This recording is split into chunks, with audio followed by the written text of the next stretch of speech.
Let's make one of my favorite desserts of summer. It is a berry crisp. I make this all summer long. It's probably my go-to summer dessert, especially if you can get like locally grown strawberries. And we are known for having fantastic strawberries locally, and we're really close to Hamilton with the most delicious blueberries ever. So when they are in season, I make this with fresh berries, but when they're not, frozen berries will do. All you do is you'll take frozen berries or fresh berries. The only difference is if you're using frozen berries, you're going to up the flour to a half of a cup. And that's the only change to this recipe. I will link the recipe for you in the description box below.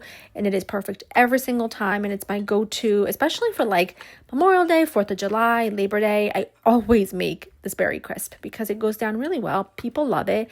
And it's the kind of thing you can make in advance and just, eat it last minute. It's perfect. Once you mix your berries with a little sugar, some flour, and vanilla, set them aside in their roasting pan or their baking pan, I should say. And then you're going to go ahead and make your crumble topping. And it just takes flour, brown sugar, and cold butter. You'll break that apart using a pastry cutter. Break that apart. Did you listen to me? You'll cut that up until the butter is evenly distributed amongst that flour mixture, and then you're going to add in some rolled oats or quick cooking oats. It doesn't matter. It works both ways. And then once all combined, you're going to take the whole topping and put it on top of your berry mixture. Make sure before you pop this into the oven, you're placing on a baking sheet. Otherwise, it could bubble over and you don't want it to burn in your oven.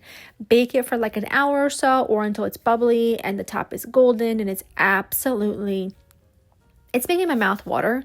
That's how good this is. It's so jammy. It's so fragrant. It's got that perfect scent of like vanilla and fruit, and that oat topping is like almost like reminiscent of a sugar cookie.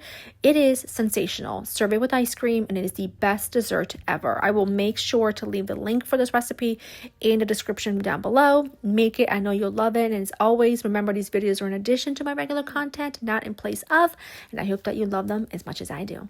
Bye-bye.